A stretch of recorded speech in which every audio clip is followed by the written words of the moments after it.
What's going on, guys? Welcome to Everything Always. My name's Michael Roman, aka Allfires. Now, if you just finished Moon Knight episode 4 and you're super confused as to what's going on, don't worry, we got you. I know that it feels like they just pulled a fast one on us, some sort of Marvel Cinematic Universe Inception, where we don't know where base level reality was, maybe the hospital now, and not where we've been for the last 3 episodes of this series. Was it all a dream, just in Stephen Grant, or should I say Mark Spector, or should I say Jake Lockley's head? Oh, that's right, we haven't been introduced to him formally yet.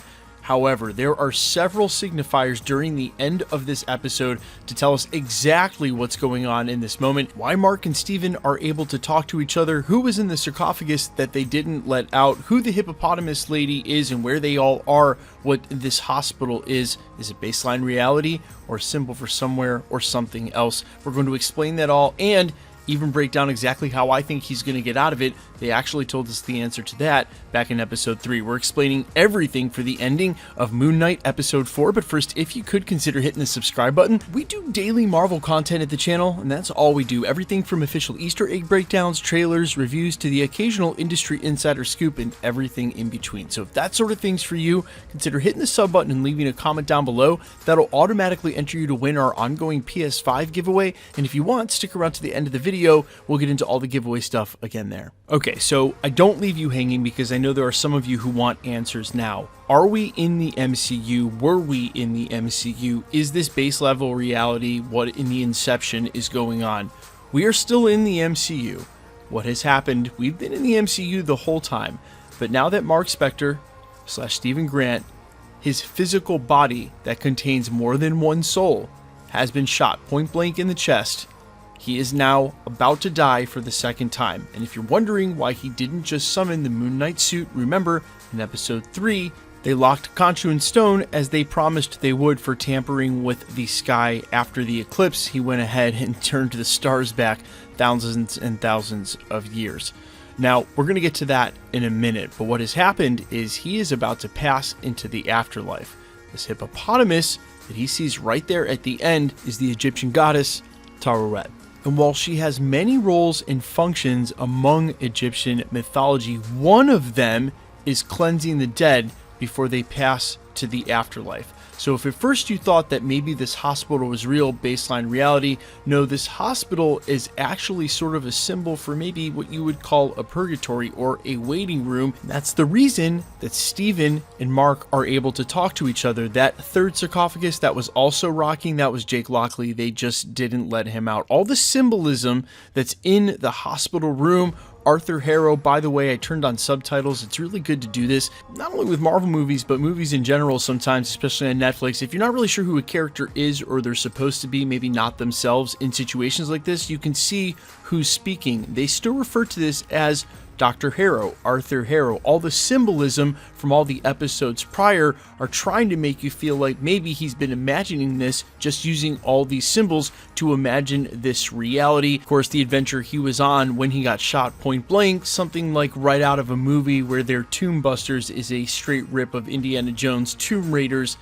But the reality is that Mark and Steven, and Jake Lockley had they let him out of the sarcophagus, all of these souls are finally able to interact because all of these souls are different getting passed into the afterlife. It's the same reason that Arthur Harrow was not able to balance the scales for just one person in Stephen Grant in the gift shop, because it's not just Stephen Grant, it's also Mark Spector, it's also Jake Lockley, and or another persona if we're ever introduced. In the comics, there was actually one other. We won't talk about that just yet because they haven't touched it at all in the series. But in this instance, with having all of these souls now passing to the afterlife, they're able to commune with one another because while it is one physical body, all of these souls are independent. So we are very clearly in a moment where if nothing happens, they're all going to pass. Moon Knight is going to die. The character is going to pass. But remember, Khonshu told Layla point blank,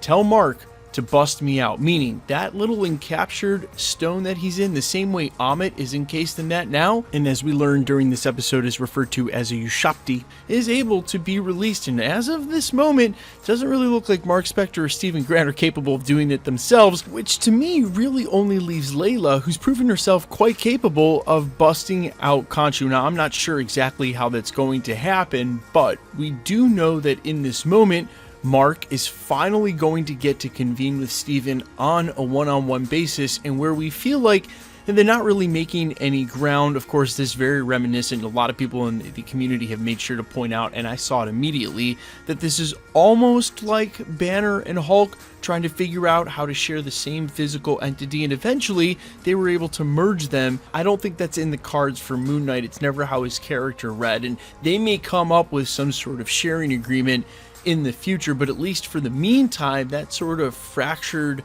consciousness has always made the character extremely interesting and always been a part of the character and who he is. So while he tries to control that sickness that's part of him, and I don't think that they're going to come to some great conclusion here in this moment before he passes, but what I think will happen is they'll be able to come closer to an understanding of how they can better share the body and the responsibility of one physical form with multiple souls, how they can still all be themselves and retain that soul's identity and integrity, but share the one physical body that they also all happen to have. So what I think is going to happen, at least the beginning of episode 5, or to sort of resolve this, is Layla will break out Khonshu, and then immediately Khonshu will be able to summon the suit, which has already been indicated to have healing factors, and be able to bring Mark yet again from the brink of death, which incidentally he just mentioned happened to be the same night that Layla's father got killed. He says, "I shouldn't have survived, but I did," meaning that same night where her father was murdered by his partner is the same night that Khonshu saved him from certain death, which seems like it's going to happen yet again here coming up in the series. But guys, let me know all your thoughts down below, specifically about this episode and the series as a whole. Are you enjoying it as much as I am? Because to me, not that I haven't liked the other Disney Plus series, I even really liked What If for what it is, but this is the one that has felt most like a Marvel movie. And while I'm down for all the Marvel series, I would like more like this. This is definitely my kind of thing. But let me know all your thoughts down below, guys. I'm all ears. Quickly, let's go over the giveaway stuff before I let you go. All right, we're still giving away PlayStation 5s every 20,000 subscribers all the way up to 1 million. The next one will be at 960. We're almost halfway there, and a huge uptick. I'm guessing around Doctor Strange, it's going to come even faster. So if you want to be entered to win, or for any of the future giveaways here at the channel, we'll be giving away tickets to Doctor Strange as well in just a couple of weeks. All the same rules will always apply. Hit the subscribe button, then leave a comment down below. Because it's truly random, the more videos you comment on, the better chance you have of winning. All winners will be selected at random again, so make sure you keep up with the content, and the best way to do that is to hit the notification bell with all notifications turned on. As always, if you liked today's video, I'd appreciate it if you'd hit the like button. My name's Michael Roman. You can find me on Instagram and Twitter at IamFires. You can also find me on Spotify, YouTube, Amazon, Apple, iTunes, wherever you listen to original music under the name AllFires. And while I sincerely appreciate you checking that out, thanks for checking this channel out. Stick around. We'll be posting again real soon.